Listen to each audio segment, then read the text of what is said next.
Aujourd'hui, dans Grizzly Media, on va essayer de se réchauffer un petit peu. Ça s'en vient de plus en plus froid. L'hiver approche à grands pas. Et la meilleure façon, je pense, de se réchauffer, c'est des fois de se rapprocher en couple, ou du moins de se trouver un ami pour essayer de se rapprocher. Une amie ou si vous êtes une femme, un ami garçon. Et pour en parler avec moi, j'ai Véronique des Douces Folies de Nikki. Salut Véronique, ça va bien? Ça va très bien, toi? Oui, ça va très bien. Hey, je veux qu'on commence par parler un peu des Douces Folies de Nikki. Ça fait combien de temps que ça existe?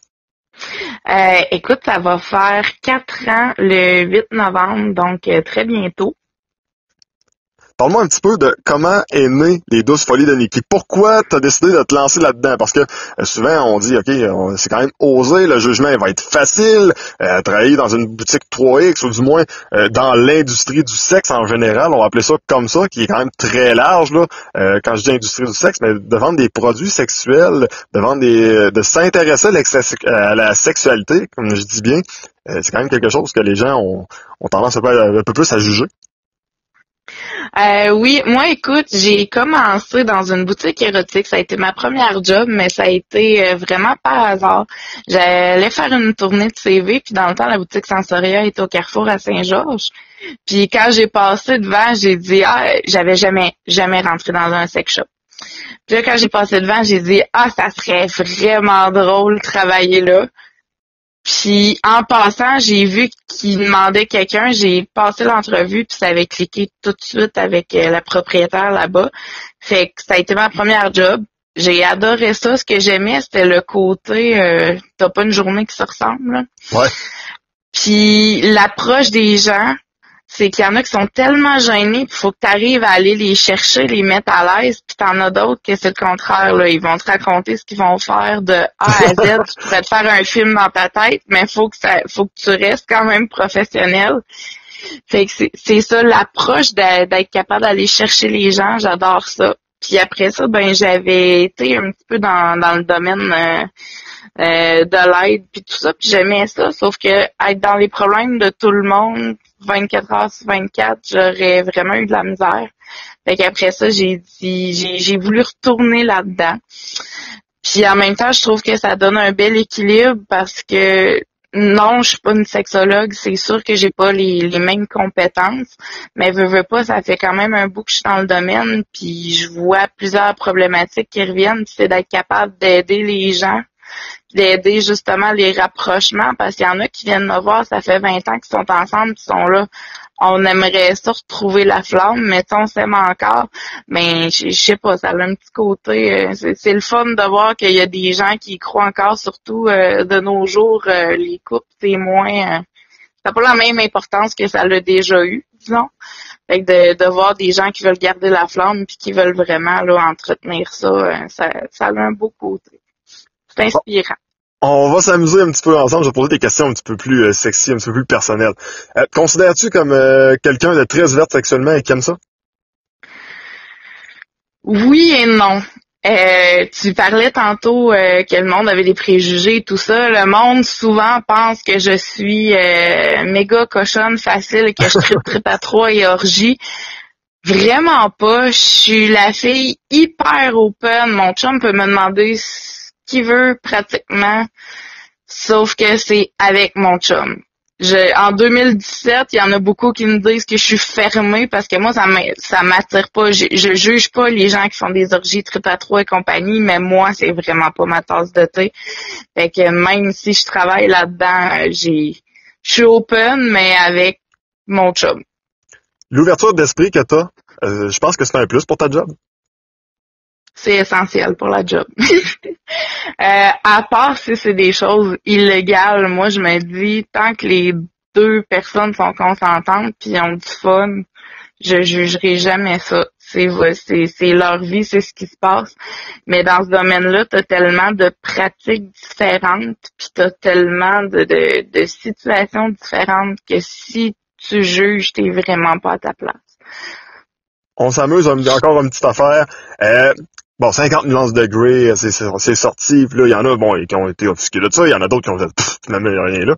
De ton côté, là, mettons, on demande tes commentaires 2 secondes. Sais-tu chier avec ça, 50 nuances de Grey, ou on est capable d'en faire encore plus que ça? 50 nuances de Grey, là, je vais me faire tirer des roches par ceux-là qui aiment ça, mais si on parle du premier livre, là, ce n'est pas une histoire de BDSM, c'est une histoire de violence conjugale. Le BDSM, c'est pas ça du tout. Honnêtement, la façon que c'est mis, la fille, elle a peur de lui. Je me souviens, à un moment donné, il y a un souper de famille, puis là, elle a peur, puis frappe-moi pas, puis c'est pas ça, là. Un jeu BDSM, c'est dans un contexte dans un lit, là, dans une chambre à coucher, puis c'est vraiment la personne a un certain contrôle. Si jamais ça vous intéresse d'avoir mon opinion complète là-dessus, sur notre site web, on avait fait un podcast là-dessus, c'est le podcast numéro 5, puis justement, là, on débattait du sujet. Pour en revenir aux pratiques en tant que telles, les 50 nuances degrés, finalement, dans pratiquement tout le livre, les seules pratiques qu'il y a, c'est qu'elle se fait attacher. Il y en a pas tant que ça. Oui, il y a la fameuse chambre, sauf qu'il utilise pratiquement jamais rien de ce qu'il y a dedans. Fait que c'est je dirais que oui, il y a moyen d'aller dans beaucoup plus osé que ça, de varier ça encore plus. Mais il y a pas juste tu sais, souvent jeu de rôle, on va penser à ça, BDSM, mais il y a beaucoup plus que ça qu'on peut aller chercher puis qu'on peut s'apporter. Niveau scénario et niveau jouet. Bon, là, je veux qu'on parle un peu des jouets, parce que on est un peu tous des enfants. On a toujours aimé les jouets, puis on va toujours aimer les jouets. C'est juste qu'on change un petit peu.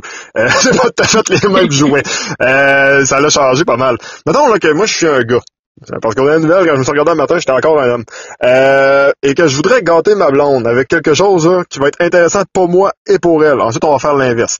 Qu'est-ce que tu me conseillerais? Qu'est-ce qui est sorti de nouveau, là, les nouveautés? Parce qu'il y a toujours des nouveaux gadgets. Il y a le fameux coco à manette, ça reste un classique, mais là, on a reçu une nouvelle version qui est améliorée. C'est quoi ça? Donc, le coco à manette, dans le fond, c'est un petit coco qui vibre, qui peut être inséré dans le vagin ou juste entre les lèvres pour aller exciter le clitoris, puis ça fait une bobelle vibrante. Il peut aussi être utilisé, dans le fond, pendant l'acte sexuel. La façon que ça fonctionne, ça peut être autant utilisé pour un homme ou une femme parce que tu mets ça dans le creux de ta main pour masturber un homme, puis ça y donne beaucoup de sensations aussi. Et il y a des hommes qui adorent avoir des vibrations au niveau des testicules lors d'une pipe. Pas tous, mais il y en a plusieurs. Donc, puis tu peux faire des massages aussi. Donc, à part anal, parce que si tu rentres ça en quelque part, ça ressort pas. Sinon, ça peut être utilisé pour vraiment beaucoup de choses. La nouveauté de celui-là qu'on a reçu, c'est que maintenant, il va en dessous de l'eau. Et la manette, elle vibre aussi. Donc, tu te retrouves avec 2 jouets en un. Fait que ça peut être super intéressant. Déjà que le coco, vu toutes ses possibilités, il est déjà très apprécié. Mais là, avec ces nouveautés-là, mettons que ça se vend comme des petits pains chauds, là, c'est vraiment un tout en un, là. Quelqu'un qui a pas d'accessoires, qui dit qu'est-ce que je m'achète en premier, mais avec ça, vous vous trompez pas parce que ça peut faire pratiquement tout. OK. Sinon, pour les femmes, qu'est-ce qui a sorti d'intéressant? C'est un nouveau vibrateur qui s'appelle Gisèle. Gisèle, OK. T'as choisi le plus beau nom. Non, pas vraiment. Désolé à toutes les Gisèles qui nous écoutent présentement, mais... Mais j'avoue que moi aussi, quand j'ai vu ça, j'ai fait comme me semble que ça fait pas super osé. Sauf que quand j'ai tenu le vibrateur dans mes mains, j'ai fait non, ok, ouais, il y a quelque chose.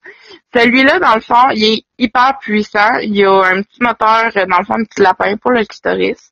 Okay. Et la petite courbe qu'il y a dans le vibrateur pour le point G, sa nouveauté, c'est que il y a comme une petite bosse qui se promène et qui a 3 intensités différentes. Grosso modo, ça fait comme si tu pénétrais avec un doigt puis tu le bougeais. D'accord. Ça a plus d'intensité. Là. Oui, c'est niveau intensité, là, c'est plus. Donc, avec ça, c'est clair qu'il y a des chances que tu sois obligé de changer de drap. Puis là, il faut le mentionner. Ah ouais, à ce point-là. Oh, là, par exemple, on tombe dans du excusez le terme, là, mais on tombe dans du juteux. Ben pour vrai là, c'est ça. Ça fait 4 ans que je suis à mon compte. J'ai travaillé là-dedans beaucoup avant aussi.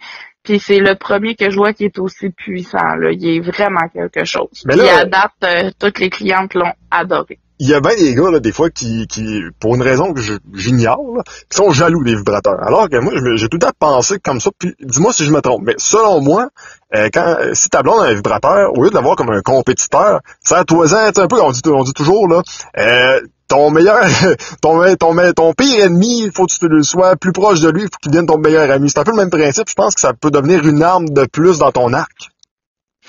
Ben oui, et je sais pas pourquoi. Ben premièrement, il y en a que c'est la taille. Je vous rassure pour ça, Gisèle, il est quand même pas tout petit. Il est d'une taille convenable, là, fait qu'il vous fera pas compétition. Mais pour ce qui est des jouets en général, là, c'est juste pour ajouter du piquant. Oui, ça peut servir en solo, mais dites-vous que votre blonde va probablement se masturber qu'elle ait un vibrateur ou pas, comme vous devez vous masturber, même si vous n'avez pas de masturbateur. Fait que ça changera pas. Puis même si on se masturbe, on a quand même envie de notre partenaire. Là. Puis c'est pas parce que c'est un jouet, ça remplacera jamais un partenaire, un jouet. Parce que oui, des fois c'est l'intensité, c'est sûr, ça va chercher des choses qu'un être humain n'est pas capable de donner. Sauf que ça n'ira jamais donner la sensualité, la chaleur, le désir, l'amour. Ça se remplace pas. Là. Il n'y a aucune machine qui va être capable de faire ça. Maintenant, on tombe du côté des hommes. Parce que là, les femmes, des fois aussi, ils aimeraient ça gâter leur chum. Là. Des fois, ça fait une couple d'années qu'ils sont là. Puis là on s'entend, là, ça c'est typiquement féminin, je m'excuse de dire ça, mais souvent, vous trouvez pas assez belle. Vous dites, il va peut-être en préférer une autre. Vous dites, peut-être qu'il ne trouvera plus aussi excitante que dans les premiers temps. Fait que, maintenant, vous vouliez faire des efforts. Nous autres, on vous trouve correct comme vous êtes pareil, là. Mais si, maintenant, vous voulez faire un effort de plus, qu'est-ce qu'il pourrait prendre, tout simplement? Les masturbateurs, étrangement, c'est encore pas tabou, mais c'est pas si connu que ça. Souvent, quand je vais faire des démos, j'entends les gens qui sont comme mais c'est quoi ça, un masturbateur? Puis que mais ça peut être super, autant en solo qu'en duo. Je vous dirais, si votre but est de l'intégrer au jeu sexuel, il y a certains modèles à privilégier au lieu d'autres, parce qu'il y en a qui se manipulent mieux à deux. Mais un masturbateur, en passant, faut toujours utiliser ça avec du lubrifiant. Parce que l'autre jour, il y a un de mes clients qui m'a dit, je sais pas pourquoi, je suis vraiment irritée quand je l'utilise. Fait que là, j'ai regardé, puis c'était un hypoallergène. J'ai dit, mets plus de lube. Il dit, non, moi, je veux pas mettre de lube avec ça. Malheureusement, je peux rien faire pour lui. C'est vraiment, là, c'est à utiliser avec ça. Mais il y en a un nouveau. Parce que souvent, ce qu'on entendait, les commentaires négatifs à propos des vibrateurs, des masturbateurs, c'était pour les gars qui étaient quand même fortement manchés, ils trouvaient qu'il allait à côté dans le fond, puis c'était moins le fun. Là, il y a le Titan Man qui est sorti dernièrement, et celui-là, il fait 8 pouces et il s'étire. Fait que rendu là, c'est sûr que ça rentre. Fait qu'il y a cette nouveauté-là là, qui peut être intéressante, puis il se manipule super bien à deux, celui-là. OK, super. Sinon, est-ce qu'il y a autre chose? Pour hommes, je vous dirais, on a le fameux Shanga avait sorti un gloss à pipe. Oui. Qui fonctionnait pas sur tout le monde. Parce que l'intensité était pas la même sur tout le monde, puis il y en a qui adoraient ce produit-là, puis il y en a d'autres qui disaient ça me fait absolument rien. Là, ils ont sorti le Beau Kiss d'une autre compagnie, qui est la compagnie Vivlo. Le Beau Kiss, c'est un peu la même chose, c'est un gloss à pipe, ça va aller augmenter les sensations. Sauf que celui-là, il a l'effet chaud-froid, puis un petit effet de picotement, puis il est vraiment fait pour rehausser les sensations. Fait que ça peut être super intéressant. Puis mesdames, des fois, si ça vous tente le soir, mais que vous êtes fatigué puis tout, puis que votre chum, quand il y a une pipe, il aime ça prendre son temps, puis c'est long, ajoutez ça, puis vous allez voir, ça va durer moins longtemps, fait que votre mâchoire va être content. Super. Hey, juste comme ça, là, 3 questions bien rapides, puis ensuite, on va donner les informations. La première, on va être relativement simple. Les plus cochons ou les plus cochonnes, c'est les gars ou c'est les filles? En moyenne, évidemment. Les filles. Ah ouais? 100% les filles. Parce que, mettons, une démo, là, les gars, ils vont sortir ben des niaiseries, là, mais rendu dans la pièce pour commander, là, les filles vont dire, ah, je veux ça, ça, puis ah, je sais pas si je suis game d'essayer, puis les filles. Les Ce- gars, vous êtes moins sérieux. Celui qui starte le mieux une relation sexuelle, le gars ou la fille? C'est pas Bonne facile, hein? question. Je pense le gars s'il a la touch, mais les filles on vous voit plus venir. Et parfait. Dans le sens que si le gars il a le rapprochement juste pour Il est pas juste subtil, pour là. ça, ouais. Et- Tandis que la fille, ben c'est rare qu'un gars va dire non, ça sert. c'est bon. Et la dernière question, Walter, celle-là est plus tough un peu, parce que moi, je la trouve dure. T'as le choix entre deux produits à conseiller. Il y a les petites pilules, et tu me diras en même temps si ça marche ou non. Il y a des petites pilules qui existent pour changer le goût, et il y en a une aussi qui sert à augmenter la dose de sperme. T'as le choix entre les deux à conseiller à un client. Qu'est-ce que tu choisis?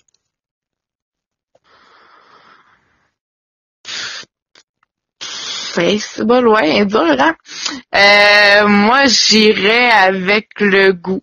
Ah ouais? Celle-là du goût, ouais.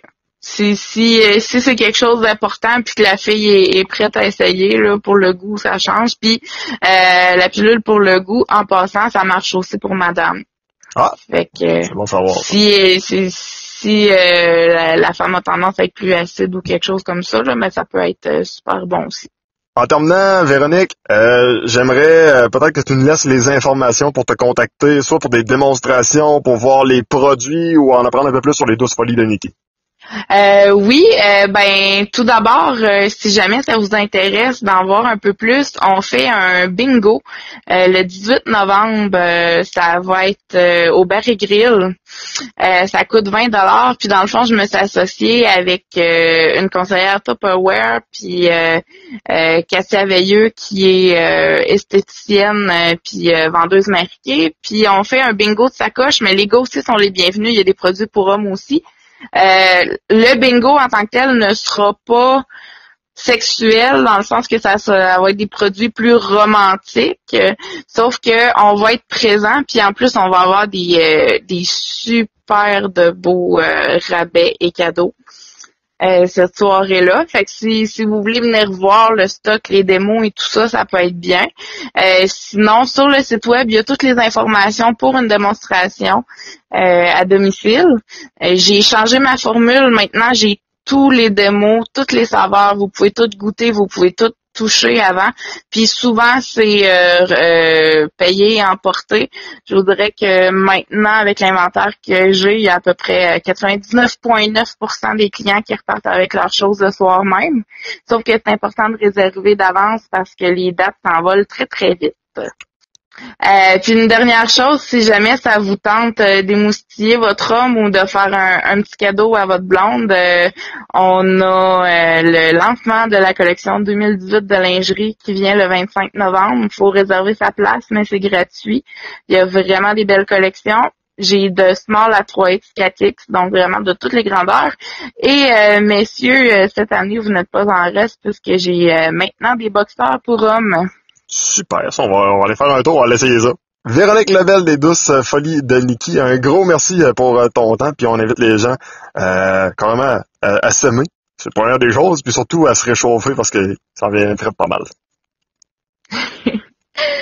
Oui, ben un gros merci à toi pour l'entrevue.